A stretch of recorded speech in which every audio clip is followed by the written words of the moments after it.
It was early. The morning rain was pitter-pattering softly on her bedroom window. She sat up in her bed and wrapped herself in her blanket. It wasn't cold out, but she liked the comfort it brought. With a tired hand, she flicked on her bedside lamp. It gave the room a nice and cosy glow.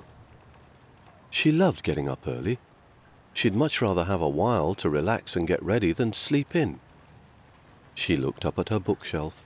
She'd read every one at least 5 times each, and she hadn't got a new one for a long while. When her morning headache cleared, she got out of bed and stood up. She wandered to the kitchen and turned on the light overhead. It shone down like a spotlight, blinding her for a moment.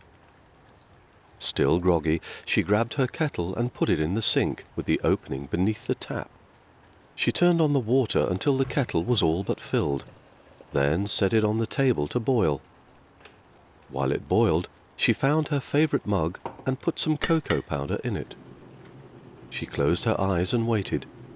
She could hear it boiling, but she couldn't take it yet. She had to wait. Just a few more seconds. Ding! She grabbed the kettle and poured the still boiling water into the mug. After stirring a bit, she got ready for the day. Pyjamas off, then all her clothes on. Same order, every day. Then she opened the windows. The cool air hit her face, as well as some rain. She wiped off her forehead with her sleeve and closed the window again. She didn't want to have to clean the windowsill later. She went to the kitchen and picked up her mug. She smelled the cocoa and savoured the aroma. Today was going to be a good day. She downed another cup of cocoa from her thermos. It burned her palate and she cringed. Her eyes were baggy and dark after a long day's work. She tried pouring another cup, but it was empty. She frowned a bit, then put the thermos in her bag. She trudged home, making sure to avoid stepping on the lines. She almost bumped into several things on the way, but narrowly avoided it. She finally looked up when she got to the apartment.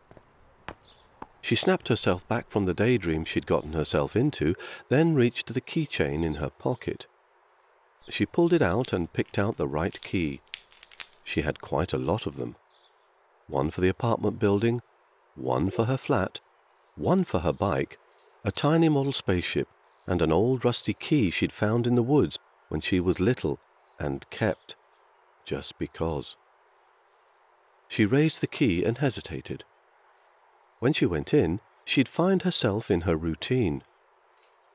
She'd do a few chores, drink some cocoa, take a bath, read a little, then go to bed like always. She clutched the key in her hand, then turned around. Not today. She leaned her bike against the stone wall in the indent.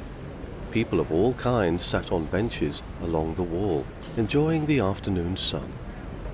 She locked her bike and hung her helmet over the handlebar. Then she put in her earphones with her favorite podcast and started walking. She trotted down the hill and into the forest across the street. She walked along the road for a while, stepping on every branch on the ground, while her podcast turned to the subject of flags. She'd always liked flags, even though she failed all her geography tests about them. She continued on, making several turns at the T-junctions. She started to worry about whether or not she'd find her way back, but she shook it off. Maybe it'd be good to get lost. At the side of the road, she spotted a wooden staircase up the hill.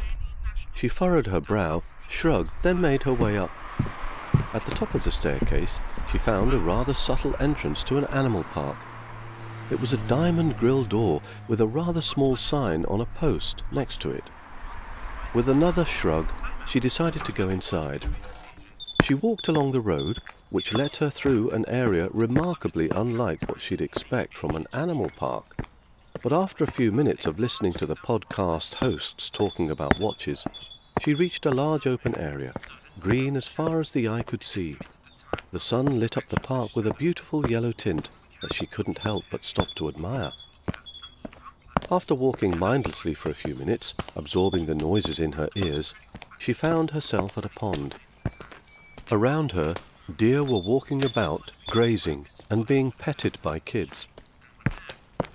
She found herself a bench where she sat down, ignoring how moist the wood was. She took off her backpack and searched it, only to remember that she'd emptied her thermos a while ago. She frowned, suddenly noticing the cold wind going through her. She stood up and paced around the table for a bit. Then she walked over to a deer and petted it.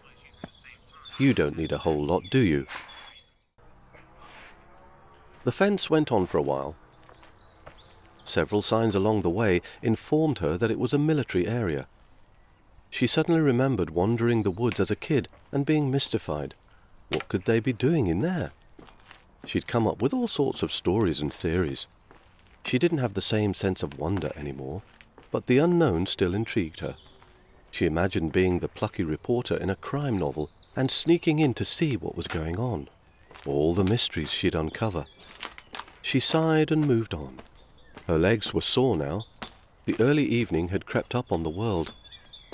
She had been in a dark part of the woods for a while and could only barely spot the sun, slowly reddening.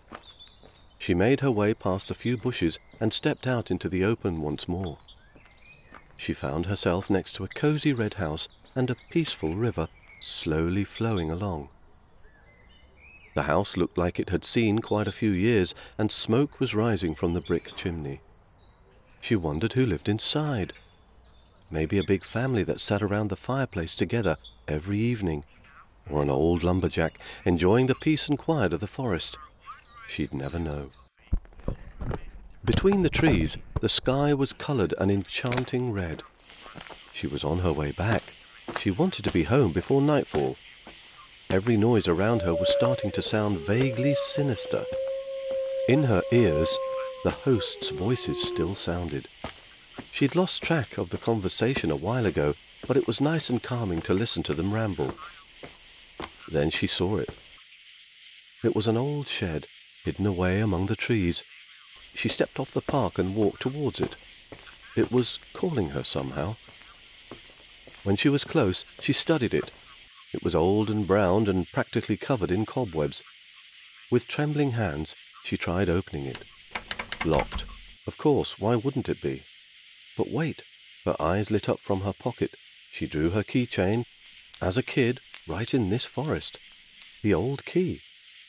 Thoughts were rushing through her head as she put it in the lock. It fit. With halted breath, she tried to turn it.